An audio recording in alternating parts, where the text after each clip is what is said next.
If you don't read the newspaper, you're uninformed.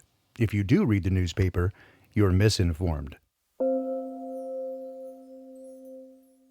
That was Samuel Clemens, better known as Mark Twain. I'm the Great Baldini, and these are Unintended Consequences.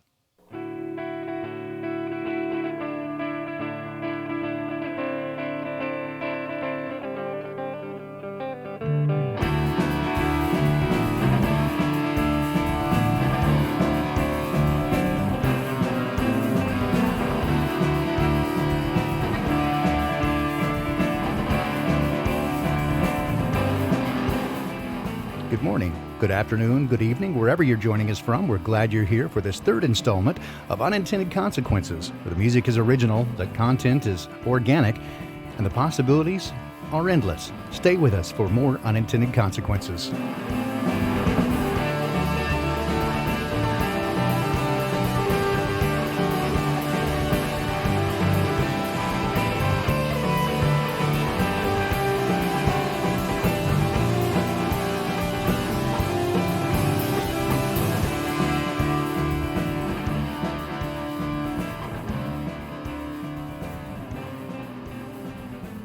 And good morning. Thanks for joining us. We have a few people here, Megsy and Sue and Brian. Hey, great talking to you this week. We have Marky. So I took out a couple of notes here to start with. I took out the rain in the background. It was apparently distracting, kind of sounded like a little static. I still have some music in the background. If you find that distracting, I can kill it. Not kill it, but turn it down as well so it's not distracting to you. It is sounds pretty good from where from where I sit, but again, I don't get the actual mix from the live stream because there's a fairly substantial delay, and that would be just fairly awkward. So, hi Sue, glad you're here. Glad everybody's joining us this morning. I'm going to start with sort of a little bit of an admission. Is that I really struggled this week with kind of what direction to take this. In fact, the whole week was a little bit weird. Everything going on around us has been pretty heavy. I think you know that, and I have very much wanted to avoid getting into. I don't want to do any kind of fear porn, anything like that. I want to keep everything as positive as possible, and really focus more on what we're doing in terms of the project, the Awakening Project, and making some connections with people. But I also feel the responsibility to be honest, and part of that is being transparent with myself. Now, I realize that. I have to this point, not revealed my true identity to most people. I don't show my face, that sort of thing, and the reason for that is not to keep any kind of mystique about it. But I have always felt, well, initially when I first started working with Crow and doing some of his broadcasts, and Jason and some others, I didn't want to be a distraction. I kind of lurk in some other channels. And I didn't want to be a distraction for my, to have people ask a bunch of questions, that sort of thing. But ultimately, my feeling on it is that the message is far more important than the messenger. And to be honest, I'm just a guy, right? I have a regular job. Well, it's not normal, but it's a regular job, right? And I struggle with a lot of the same things that everyone else does. And so I just feel like the primary purpose here is to bring us all together and to take a look at some of the things going on around us. And again, in part of it for me is to be, frank and honest and open and transparent as I can be, and say this week I really struggled, again, not only with the content, but just with things going on around us, the things that I see, and the opprobrium going on for people that are, those of us who we kind of call it awake or truthers or that sort of thing, versus the people who seem to be very fully tied into the system, has become increasingly polarized, and it is taking on a level that, again, I have never seen in my lifetime before, and certainly this seems to be by design. And one of the primary means and methods of doing that is through the news media. And those who are on this side of the veil, I think, are most of us have eschewed news media. We don't watch it too much. The only attention I pay to it at all really is just to see kind of what's going on and what they're saying, and to get a sense of the methods and means and kind of how they're doing it. To that end, we're going to walk through a few things today, and I picked just one news outlet to kind of give you an idea. It's not, it's certainly not one of the major ones. Not the New York Times, not the Washington Post, not that sort of thing. But it is fairly indicative of how people get caught up in this. And let me sort of start in this place. Exactly. I can't watch the news. I really can't watch television news. I primarily either read the newspaper or, read online just to get a glimpse. And much of it is I'll just kind of scan the headlines, that sort of thing. But let's go back to the Awakening Project. And for those who aren't familiar, this is something that I wanted to do. Had some offline conversations with Wayne McCroy, Jason Lindgren, Secrets of Saturn. And I had this idea. Part of my background, and I've done a wide variety of things, and part of my background had been doing data management a very long time ago. I wrote some software for the Tandy Corporation, which is really not much in business anymore, but if you remember Radio Shack stores, they had those. But they also did military contracting. I don't know if too many people are aware of that, and they did a variety of things. And I worked not in the primary downtown location in Fort Worth, Texas, but I worked north of the stockyards. At a smaller division there. And I wrote some software for them to help track and make sense of customers and certain customers who would buy different kinds of things and better understand what motivated people to buy certain things. And if we could group these things together in what we called affinity tracking, people would buy certain things in groups, and we were kind of looking at that sort of information. And the question appeared, and this is where I kind of came up with this is the old joke of why did the chicken cross the road? Well, to get to the other side. But my point was, if you tell me everything about the chicken, who is he dating? Is he married? Is he single? Was he hungry? What did he have for breakfast? When was the last time he ate? What was traffic like? What was the weather like? If I can get all those pieces of information, then I have a much better idea of what motivated the chicken to risk his life and cross the road. And so I called it the chicken principle. This is very far in advance of what we would now call metadata. And metadata is what government and even we call it spy agencies, the alphabet agencies use to track you. And keep in mind that everything that you do is now fully tracked, everything. And so what they've done is they've used technology to suck us in and get us to buy, right? We pay for our own tracking devices. We have these great cell phones that have a GPS in it. They have a microphone, they have a camera, and everywhere we go, they track everything we do, every thought that we have, every email we send, everything that we think and do, and all of our transactions, and everything is tied in to cameras. They have traffic cameras, all kinds of things around us, and they can track every move that we make. And in fact, they do. Every bit of information goes directly to the NSA storage facilities in Draper, Utah. And I used to live right around the corner from that and knew a couple of people who worked there. And so what they do is they take this information and they aggregate it and put it all into supercomputers, like a Cray supercomputer.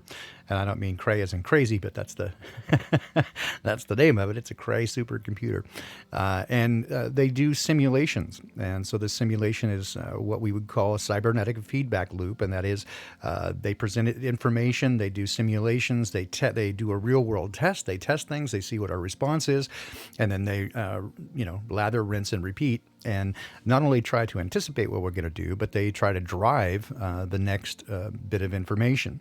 And so this is largely done for the mainstream by the news media.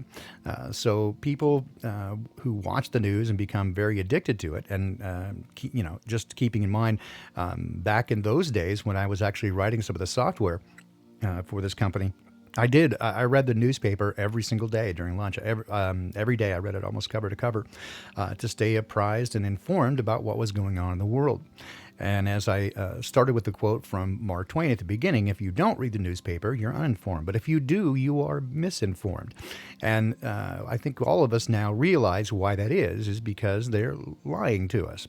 And not everything is a lie. The thing is that, if you tell only lies, then sooner or later people realize they're only being lied to. So you got to put some truth in there. And one of the reasons, for example, that they show weather on the newscast is because, well, that's fairly, accurate. At least the weather today, they tell you what that was. But they also are very poor at prognostication. I often said that I wish that I could be as wrong in my job and still get to keep it as the meteorologists were when they do their job, because they are wrong most of the time. Their accuracy rate is less than 30%. And yet they continue to do it every day. They prognosticate the weather. But absolutely, J. Armstrong, the Internet of Things is one of the scariest things because, again, they're adding now your refrigerator, your toaster, your microwave.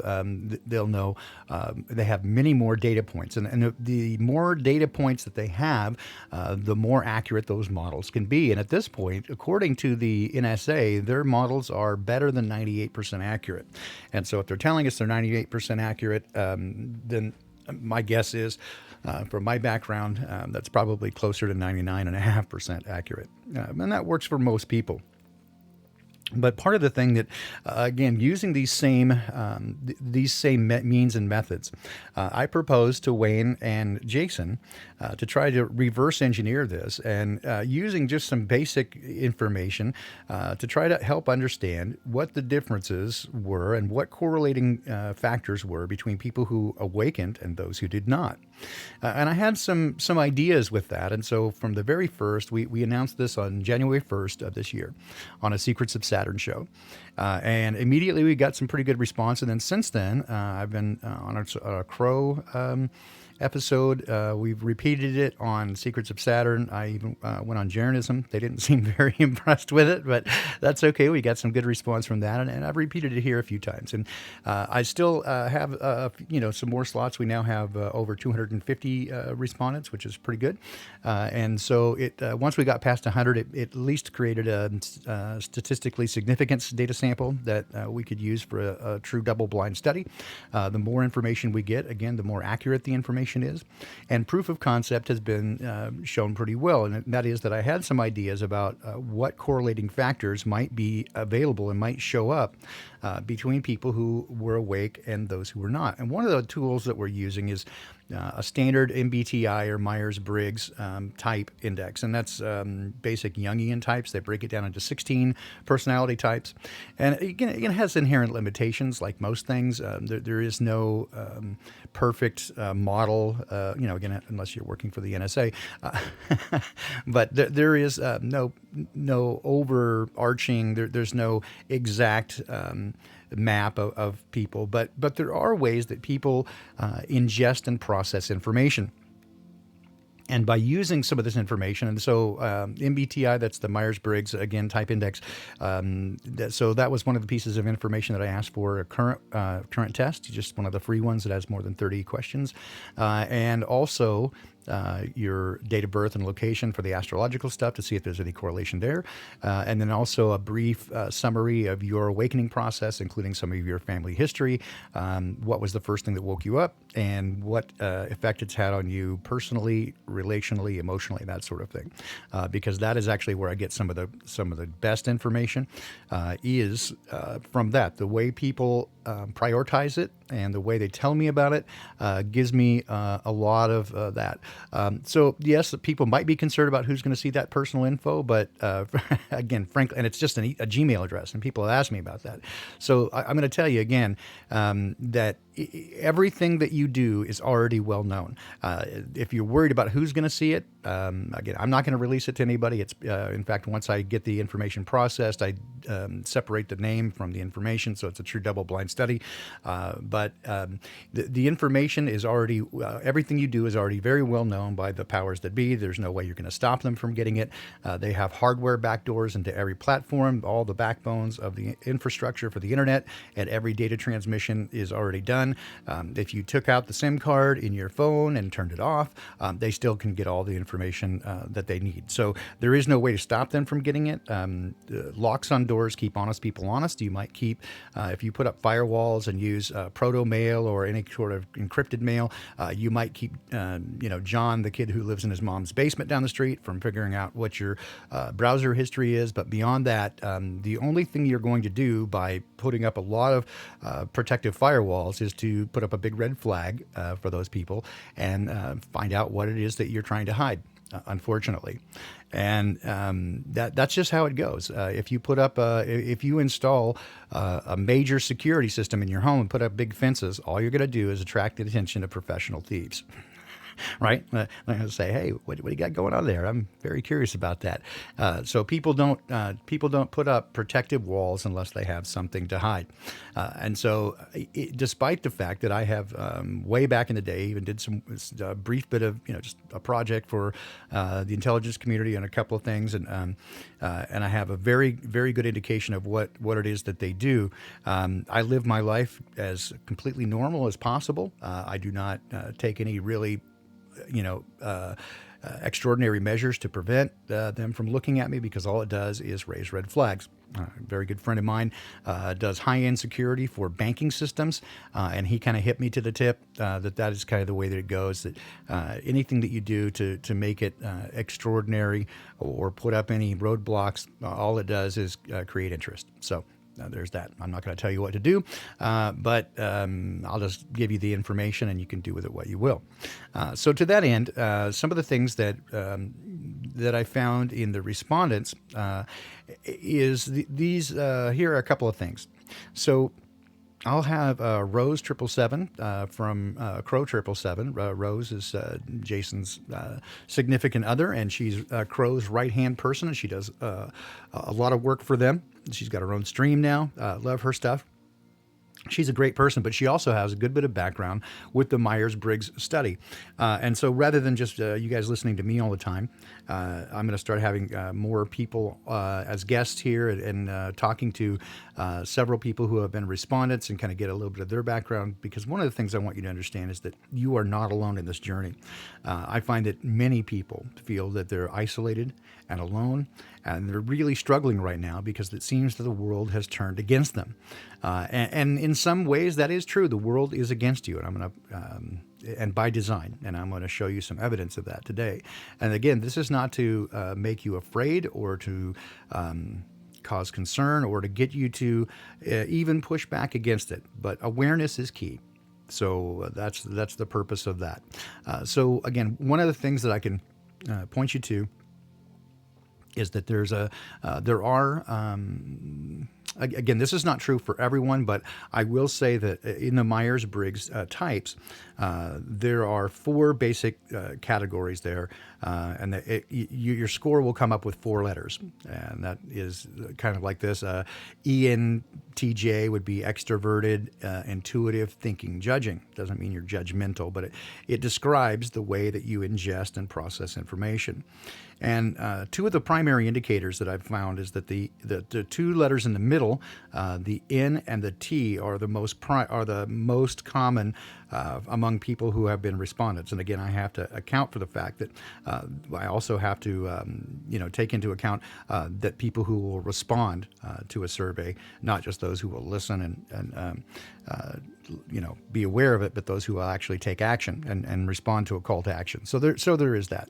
But to that extent, the NT category, that particular combination is a very low percentage of the gross population, and in fact, for example, INTJ, it represents less than 2% of the entire population, and yet INTJ, ENTJ, those two, when you put them together, they're barely 3% of the entire population, and yet those two combinations represent better than 90% of our total respondents at this point.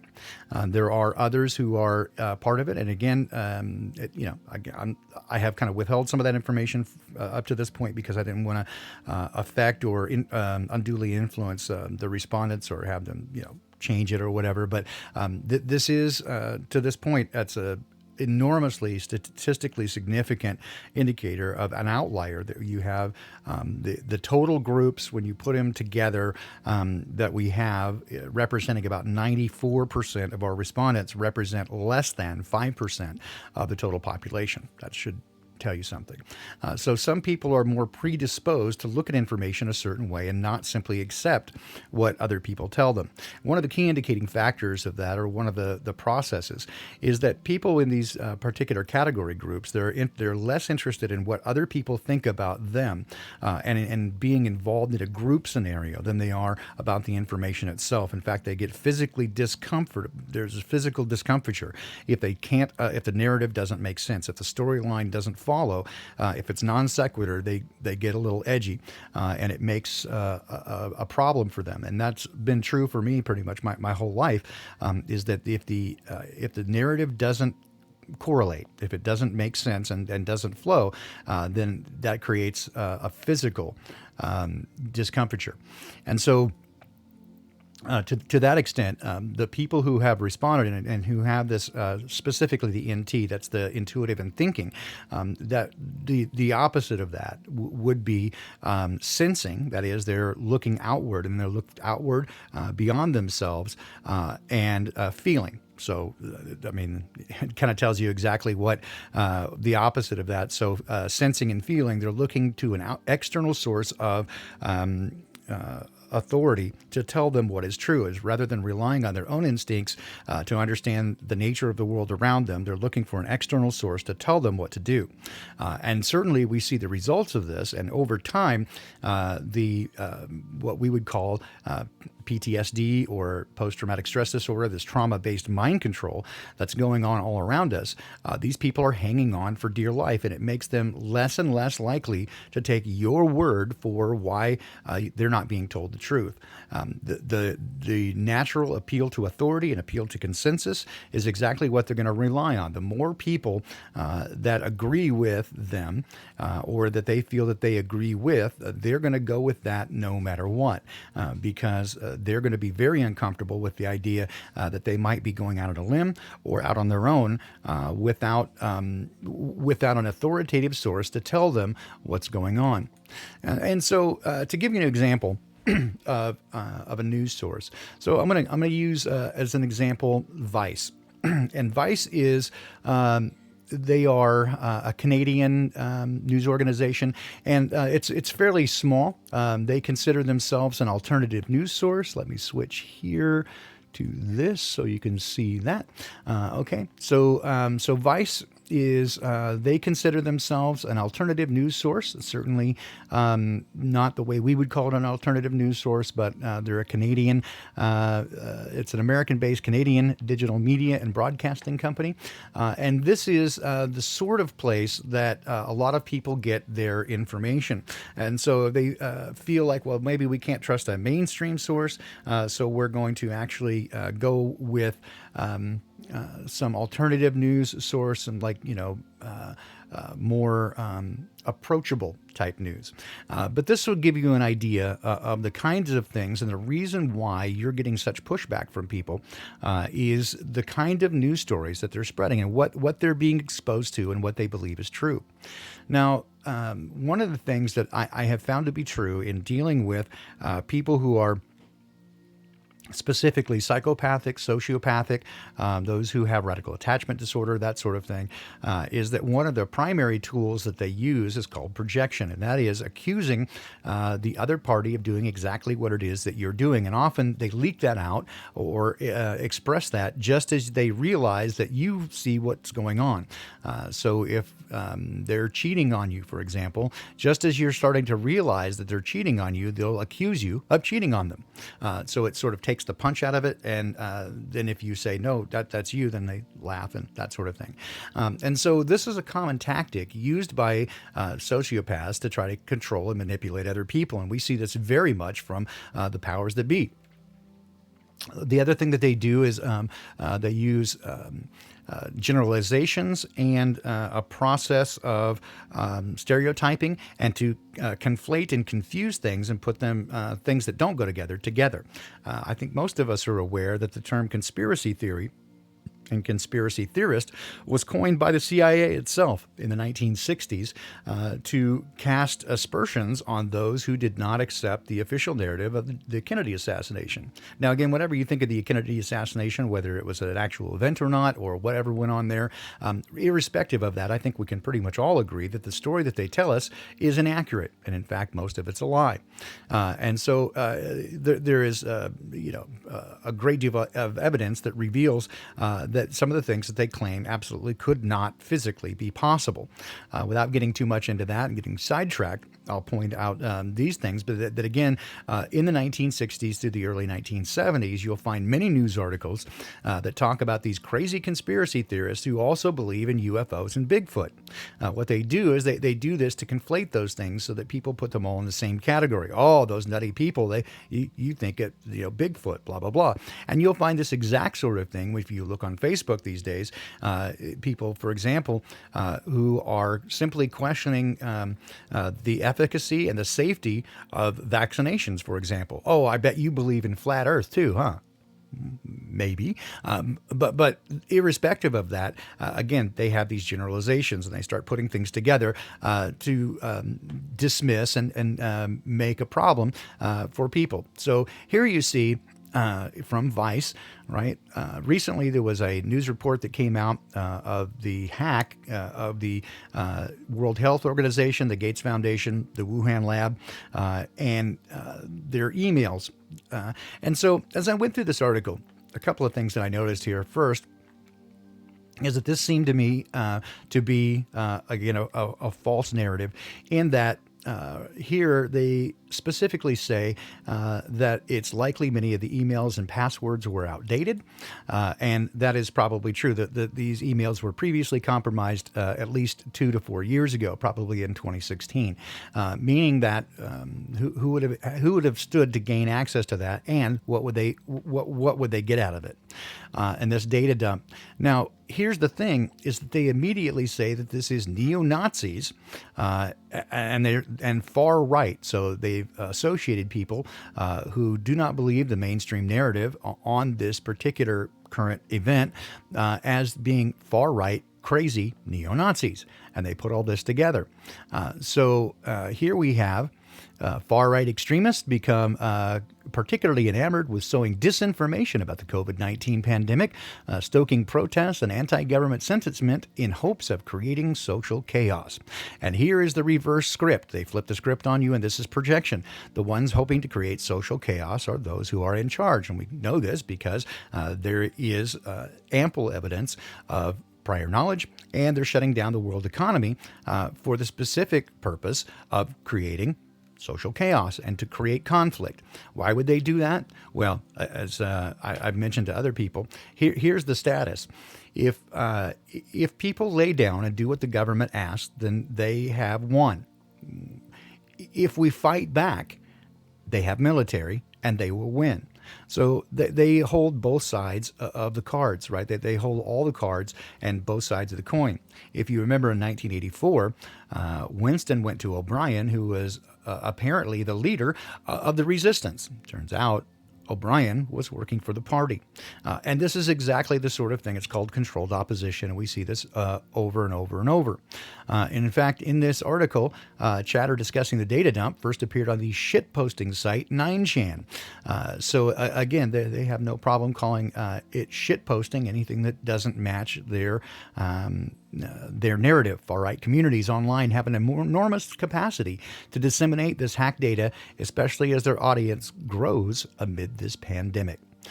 So here we have the kind of news where they project things and get people to believe things that aren't true. As we move along, this is the sort of thing. Far-right fringe conspiracies are driving the anti-lockdown protests. Experts say neo-Nazi accelerationists discuss taking advantage of coronavirus crisis. Who's really taking advantage of the coronavirus crisis? Well, you know who that is. But they're now calling anyone who does not go along with the mainstream narrative a neo-Nazi. That's you. They're calling you a neo-Nazi. And these people believe it. So this is the kind of thing that they do. Anti-vaxxers, gun nuts, and QAnon. Germany's bizarre anti-lockdown protests are reuniting fringe right and left. So they're giving you consistent bad news and again lies. They're making a mockery of anyone who does not go along with their narrative. These videos show people burning down 5G cell phone towers over coronavirus conspiracy theories. Neo-Nazis, terrorist organizations. So now you're a terrorist. You're a neo-Nazi and a terrorist. People in the UK burning 5G towers because conspiracy theorists. These anti-lockdown protests are getting weird, right? So again, far-right group Proud Boys. So they take anyone who does not like what the government is doing and to fighting for their rights, and they're turning you into neo-Nazi terrorists. The lies continue, of course, and that shouldn't surprise you. What doctors in coronavirus hotspots want you to understand about this pandemic. Shocking photos show what it looks like when a hospital runs out of room for coronavirus corpses. Oh, the terrible news, all these dead people. Except they're so bored they're making choreographed dance videos for TikTok. But let's not talk about that. We talked to an ICU nurse working in an overwhelmed coronavirus ward. It's too soon to have hope, so we're making dance videos. 100 people died of coronavirus in New York in one day. Biblical proportions. Mass graves on Hart Island in New York. Except for this video appeared 3 years ago. Has nothing to do with this, and there's no way to know what is in those boxes. They're burying probably some sort of evidence of something entirely different. Piles of bodies in Ecuador. Moscow using coronavirus as an excuse to amp up its facial recognition surveillance. So here again, they take something that they're doing and blame it on someone else. For example, here we have more dead bodies. Get to this article. They're trying to get enough hospital beds for its coronavirus patients. These 30 regimes are using coronavirus to repress their citizens. You know who's not included in that? The United States, Canada, the UK, the prime people, the prime governments who are doing exactly that. They're going to blame it on, guess who? Russia, China. I'll come down here. Russia, number one. Cambodia, China, Philippines, Uganda, right? Third world countries, Russia. They're going to blame it on somebody else, but not them, of course.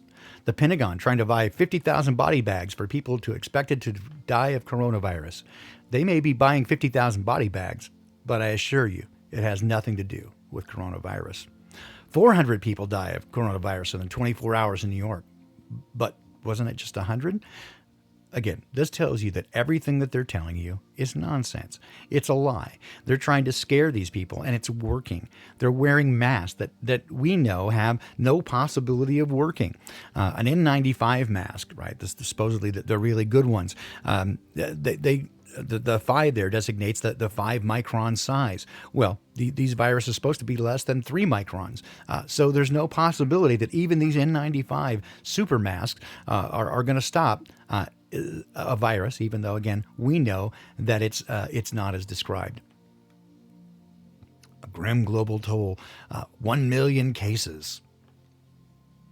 Some of the more disturbing things about this is on a Secrets of Saturn episode, right toward the end, someone asked about homeless people and how this was affecting them. And we suddenly, I think most of us, all of us on the panel, we paused and we just went, oh my gosh, there was such a ring of truth to it. And it rang true in a way that we didn't kind of even want to think about, such that the most vulnerable people are going to be the homeless. I had noted that in the areas around me where the homeless gather, suddenly in the last few weeks, I suddenly realized that they weren't there anymore. And a number of people, Ted Summer started a hashtag, where are the homeless? And a number of people started going out. I know that Informally Hip, Dawn, went out and started in Vancouver, BC, videotaping and asking questions. A number of people did that in different communities, asking about the homeless. But one of the things that we saw is going back to these reports is these the homeless become part of this news in a way that really makes me concerned. They seem that they're making excuses in advance for the homeless people disappearing. In many cities, they're saying that they're taking them to hotel rooms or vacant homes or convention centers. And this just seems very unlikely to me. Now, is it possible? Yeah, okay, it's possible. But it also brings me to a place of being very concerned that they are using this as an opportunity to make people disappear. And why? Why would I be so conspiratorial with that? Well, a friend of mine that I went to school with in Texas, he served time for some things that he did. You know, he accepts the responsibility. He's out now, but he had a cellie who he still stays in touch with, and he does prison ministry and tries to stay in touch with those people. This guy was homeless in Houston, and he said right after Harvey, he found that many of his friends suddenly disappeared, and the word on the street was, "Don't go for help to the government because you will never be seen again." And that struck, again, a chord with me, and I started to see. And so I went downtown here in Seattle, and I noted that many of the homeless camps had been pretty much decimated. They were empty. And as a result, I was very concerned, again, about what to make of that, what is going on with that. And this is an opportunity for them to say that it has been particularly difficult for the homeless, or that they're taking care of the homeless, they're just making them disappear. So I would ask that you just kind of keep an eye on that in your city and take care of the people who are most vulnerable and most at risk. It is a very concerning situation, and we can see certainly that these guys are playing for keeps. They're not.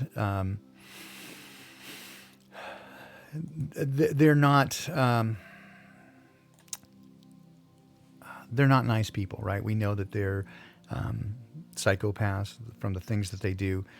We've seen a variety of things. Well, I mean, we can certainly see what they do that I think most people understand, that they are Luciferian in nature, that they carry out rites and rituals that most of us would have nothing to do with. And they use people, and they use the most vulnerable among us, without getting into that. And again, my point here is not to be depressing or to put you in a bad state of mind. But what I do want to do is give you an understanding of why the people around you who have accepted these narratives are going to be so hostile toward you, because they are being led to believe that not only are you crazy, but now you're bad, that you are in fact a neo-Nazi terrorist, simply by virtue of the fact that you're questioning the mainstream narrative. They're poisoning the well and making it more and more difficult for us to get our word out there. Also understand that many of them, by virtue simply of the way that their brains are wired, are going to be unreachable at this point. They are now so part of the system and so afraid and so desperately seeking someone to save them that it's not going to be you, right? Not with your alternative narrative. They are in such a place that they now desperately need and want someone to hold their hand and tell them it's going to be okay. And what you're telling them is not that it's going to be okay, but you're telling them that, in fact, it's far worse than they ever imagined, that everything that they thought they knew is a lie. We know that to be truth, and I have often said that it's a strange moniker that we have, and we call it the truth community. But what we are most likely to do, knowing the truth is a very difficult thing to do because they have hidden so much of it, destroyed it, made it impossible to find. But what we can do is break down the nature of the lie, and so I want to. Two things here is I don't want to discourage you from trying to plant seeds with people or to get people to wake up. And that would be irresponsible. But what I do want you to understand is that there are some who are simply at this point unreachable. They are beyond our help. And if you keep trying to fight with them, especially those who are close to you, family and friends, co-workers, you might be putting yourself at risk. And again, I don't. This is not to be scary. This is more, in the words of Jesus, "Cast not your pearls before swine, lest they turn on you and trample upon you and rend you to pieces." Right. What he was saying there is that if you waste your time desperately trying to show truth to people who will not hear it, you're risking unintended consequences that you may not have desired, and it may not be any help to them. I have often used the expression that I refuse to play chess with a pigeon because all they do is squawk and flack their arms, knock over all the pieces, shit all over the board, and then fly away claiming victory. Right? It doesn't do any good, and it's impossible. You're simply wasting your time and suffering frustration and aggravation when it's unnecessary. But what you should do, perhaps, is look for people who may be like-minded, and maybe start to ask some questions about what people think, and look for opportunities to pick the right ones to share this information with. Those who are questioning the validity of what they're being told, those who are maybe not wearing a mask during this time. Several of us have kind of jokingly said it appears to be a bit like an IQ test. But those who are wearing the mask and seem to be very proud of the fact that they're going along with the narrative, simply indicates how brainwashed they are. And again, I don't want to use that as as an epithet to people. I'm not trying to knock people down, but what I am saying, and this is really, just categorically pragmatic, is that some people are really drawn into this, and they really believe that they are superior in many ways because, again, they've read the newspaper and now they're not uninformed. But we know now that they are misinformed, right? They are following a lie. And that lie is telling them that you are a danger to them, right? You are a danger to their life in some cases. If you're not wearing a mask, they believe that you're trying to kill them, that you want them to die. And this is going to put yourself at risk. And further, I have said on numerous occasions, and I believe this to be true, that many of these things are not mistakes when they reveal information about what's going on. For example, in Sandy Hook's, the Robbie Parker, or on 9/11, the pristine passport. Or the inflated tires at the bottom of the building, or no plane, just a smoking hole in the ground in Shanksville. These aren't mistakes by rubes or that they made errors in planning or execution. These are opportunities for those who will wake up to do so. But in doing so, they know that we will begin following these rabbit trails. And where are we going to do that? On the internet, at the library. We're going to talk to people. And one of the big things about Facebook, for example, as if you've done any research on that, and that was a previous NSA-CIA combination joint effort called LifeLog, in which they were trying to understand, again, using the same methodology that I used 30 years ago in what's called affinity modeling, and seeing who groups with who and who contacts who. They were using that same sort of information to determine who associated with who. Well, the day after they ended that, Facebook launched. Just saying.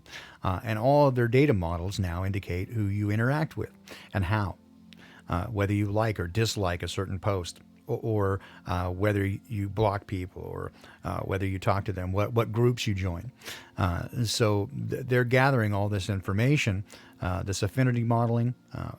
It's all the way back to what I originally called the chicken principle. All the information that's possible to gain about a person, and we're giving it up all the time. So again, I'm not trying to frighten you or make you behave. I'm not trying to influence you at all, other than just give you the information. But I will say that I have seen many calls for an active rebellion. And while part of me certainly joins in with that, and I'm not saying lay down and die and just give up, but I am saying at this point, it does appear from what I can tell, that is one of the goals. That they're prepared for people to do one of two things: either lay down and do as they say, or fight back, and they're prepared for that. And part of that preparation is in making you look like a danger to society when you do so. So we need to be smart. We need to be thoughtful. And to a degree, I think prescient. We need to try to circumvent what they're doing. And I continue to say that one of the best ways to do that is by staying in touch with your, but lack of better way to put it, your inner self. Stay in touch with your creator and do things and behave in a way that is not part of the artificial system, what some people would call the beast system, this artificial element of this false reality that we're given. The more you can stay in touch with the true nature of who you are and the creator, the more you can stay in a centered place of love and act out of that, the more you are breaking free and really causing problems with their system. When you don't fight back and call other people names, when you treat them with respect and love, and sometimes that includes just letting them go. But when you don't let it escalate, when you don't become emotionally escalated in these circumstances, when you don't take the bait, that breaks the model. Their simulations would indicate that if they back you into a corner, you're going to fight to get out. There are other ways to approach it. So I would encourage you these two things. One is to congregate together at least as the best we can right now online. Certainly, we're exposing ourselves to surveillance. That's going to happen. But we currently still have the opportunity, for the most part, to talk to one another and to share ideas with one another. Will they know what those ideas? Sure. But one of the things that's true about gathering such large amounts of data and information is it makes it very difficult to go through that. It requires that they're using artificial intelligence to scrape that information and to go through it. It is beyond the wherewithal of just a few people, even a few thousand people, to go through all the communication that happens. And so if we can come up with perhaps some ideas and ways to communicate with each other in such a way that is outside what they're looking for specifically, not using the words, rebellion or revolution or that sort of thing, staying away from the buzzwords and catchwords, and joining with like-minded people. I've seen numerous ideas about getting together and putting together some sort of communal place. I love that. I mean, if we had a place, that would be great. I talked to a number of people that, this week, and I have been keeping in touch with most of the people who have joined in the Awakening Project, and we toss ideas back and forth, and some of them have just terrific ideas. And so the more we can do this, and the more that we can use each other as a resource to try to develop a way to continue. Really, all it takes is, now again, it sounds maybe like I'm talking out both sides of my mouth here, but it only takes about 3.5 to 3.75% of a population to overthrow a tyrannical government. Let's just point that out. But according to the Pareto distribution, the 80-20 rule, it's unlikely that more than 20% would ever wake up. Right now, the best I can tell is that maybe we're at 1.5%. And this has gone up from what I would consider, this has gone up exponentially because over the years, I would have thought that from my experience and observation, less than 0.1% really had an idea of anything that was going on. And now we're at a remarkable awakening period where I would say it's probably somewhere around 1.5%.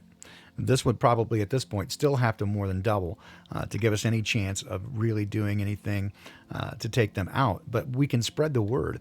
And that's the whole point of the Awakening Project, is to find a way to turn the script into such a way that you can identify people who might be willing to listen and to give them a very rapid awakening It does take time. It's a process, and nobody does it overnight. There's a lot of cognitive dissonance to go through. As you know, you've had this experience yourself. Some people did wake up very quickly. For the most part, again, it took me, I knew about the New World Order since the 1980s. And still, I listened to Art Bell for a number of years and all this controlled opposition. I listened to Alex Jones for about 9 months until I realized, he was for sure a nutbag and probably controlled opposition. But when it comes, for example, to the shape of the Earth, it took me about 2 weeks of sleepless nights to really come to grips with it and to accept that I had been lied to. And what was more, I'd never questioned it. I'd never questioned the story that had been told me.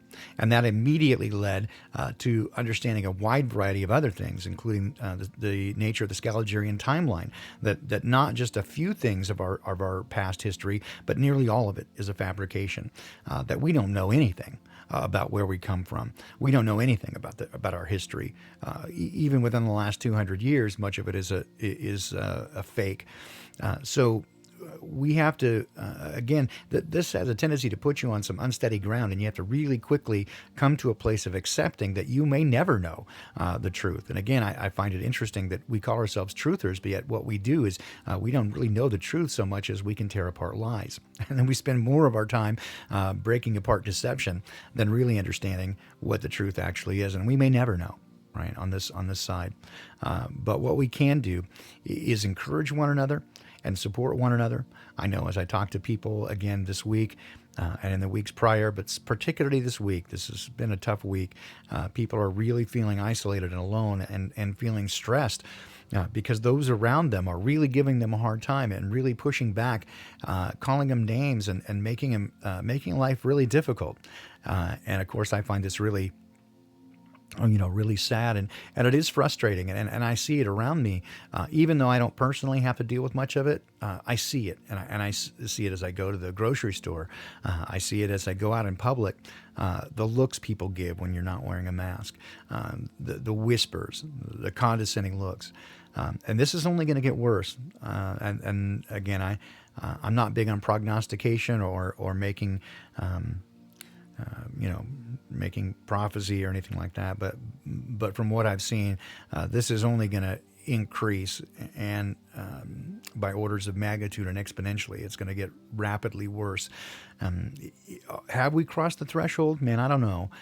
It does seem like it's a possibility that they are going to not stop until this is done. It's possible, but one thing is for certain: we need to be ready. And again, I still would encourage you to make that decision within yourself. What is your threshold? What is your threshold of where you will simply say no, and enough is enough? What do we do beyond that? I have some ideas, but I'm not ready to share those yet because again, I feel a weight of responsibility that it's not up to me to tell people what to do. I think I can suggest some things, but I have to work through some of these ideas with a few people and people that I trust and people I think that have the best intentions, because intention is everything. And so I would encourage you to talk amongst yourselves, to go through these ideas and determine what may be the best approach to move forward. With that, I think that I think that I'll kind of wrap this up today. We're coming toward the end. A few minutes if you want to throw out some questions. I know that we have a little bit of a delay here between the stream and the chat, but if you have any questions that you'd like to ask or suggestions you want to throw out there, again, I want to thank everybody for joining me this morning. And I'm sorry if this was a little moodier or darker than the previous ones. And I promise in the future we're going to get back and more into a little positive and uplifting and a way out. But I do want to make you aware of what's going on around you.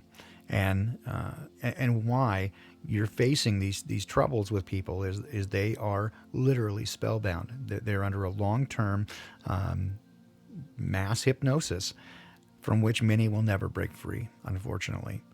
And it is at this opportunity that we might have a chance to find people who are open to hearing what we have to say and to question the reality around you. I appreciate that, Shinso. Again, so if you have any questions or thoughts you'd like to add, I'll do that. Give it just a couple more minutes here, and then last week, as I ended, I was desperately looking for some original music to close out with, and I found a really old thing. Kind of give you the background there. So Joe, who was Joe Ray, who's I think still in the stream, he was here earlier. Longtime friend of mine. We've known each other. Oh my gosh. 40 plus years, Joe. We actually have known each other since grade school. We played in bands together since high school and for a number of years. And we actually did, pretty well for a minute. And then things fell apart, and we were songwriting partners, and Joe and myself and another guy, Jim, who was our drummer, really closer than a brother. We were all really close. And unfortunately, we lost Jim to depression. And that was now more than 20 years ago, almost 25 years ago, and something from which I've never recovered. But at that time, we just stopped playing. I didn't have it in the heart to do it anymore, and something I've got a lot of regrets, and that's one of them. And so, kind of just put it on the shelf. And then a number of years ago, in the early 2000s, I was had a music store in Northern California and a recording studio there, and started a band, and we started picking up some of those old original songs. And so I was leaving town for about 8 weeks. And so in order to let everybody practice, put together just one afternoon, the guitar player, Chris, and myself just threw down some tracks, and I threw some vocals over it so that people could practice while we were gone. So it was a really strange mix. And so when I grabbed a file for outro music, and I thought it was just an instrumental version that we'd recorded a long time ago. Turns out it wasn't. But people liked it, and they were really kind about it. So I did promise somebody I'd play another one of those tracks today. So you have to put up with that on the way out. You can run away. Joe, I appreciate your friendship too, man.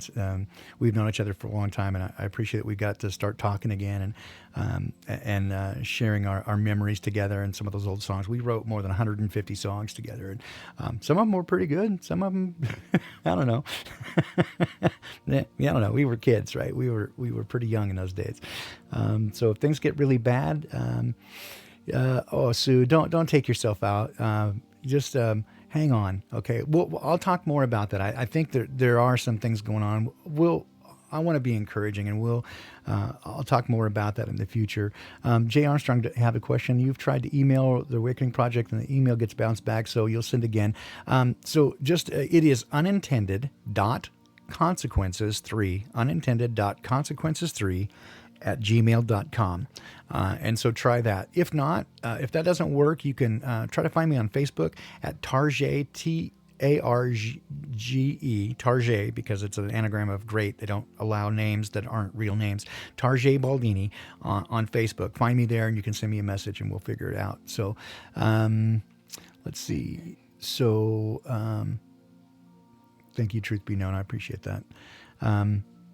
So maybe the aware people need to make our own testimony videos. Yes, in fact, so JL, that's in fact part of where this is going to go. Is some of these emails have been so, man, they've touched me so deeply, and people have been so candid and so transparent, and I want to share some of these. And so I've asked some people if they would allow me to do that, and some of them I'm going to just interview and clip those together to give you some of the stories of people. And I think it's going to touch you as much as it did me. And I want you to know that you are not alone. This is we're all in this together. We may be spread out far and wide, but there are a lot of us, more than you might think. I mean, even 1.5% is a fair number when you count all the people out there. So yeah, life may feel extra lonely right now. That's true. But we are not alone. So yeah, again, I want to just encourage you. You're not alone, and I'm here. Again, if you've already joined the Awakening Project, or that's not your thing, but you want to just reach out to me, you can do that. Again, just send me an email, unintended.consequences3@gmail.com. Same as the channel name here, unintended, but put a dot in there, unintended.consequences3 at gmail.com. Thanks, J.R. Armstrong. I'll answer that as friend request as soon as we wrap up here and we can get started. All right. So again, thanks everybody for joining us this morning. And I encourage you guys to send friend requests to one another and talk amongst yourselves. And we'll do this again next week, and I promise it won't be so dark. We'll try to be a little more uplifting. I'm going to talk to Rose tomorrow. We've scheduled some time to talk about the Myers-Briggs and why that's important and what kind of tool that is, and to help explain it a little bit more. To that end, we'll do that, and hopefully that you'll get a little bit better understanding of kind of what's going on. So we'll do this, and with that, I'll say have a great morning, and I'll wrap up with one more of these songs from way back in the day. Yes, it is yours truly doing the vocals here. This is a song Joe and I wrote. Let's see, I'll have to probably refresh this page because I'm pulling it down from my Dropbox. This is called In Your Eyes, and I hope you enjoy it. Have a great day.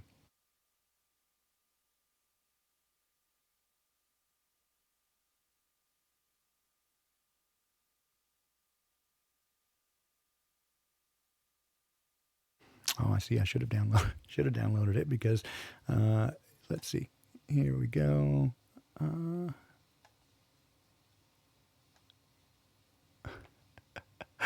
Oh dear. Okay, so we'll back up here. It was trying to play the last one from last week. I should have downloaded.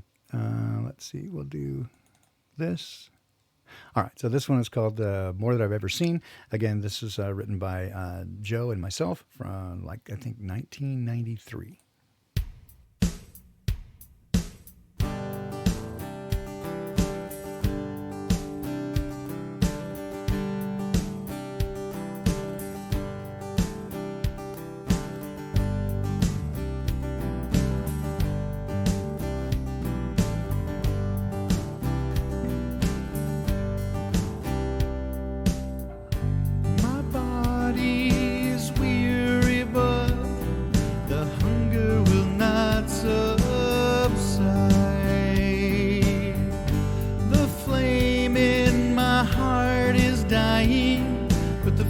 Still burns inside with a light that I cannot hide.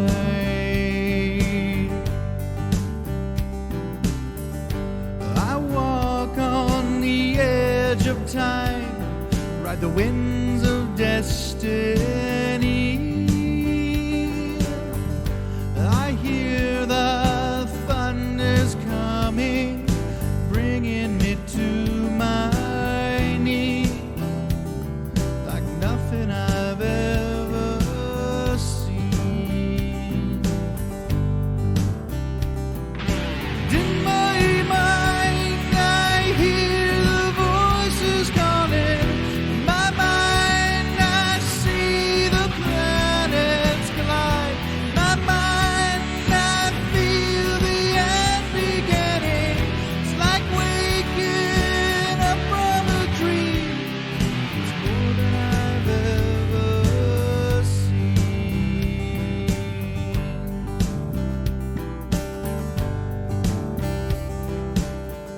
Shadows fall like angels' tears, leaves darkness on every shore.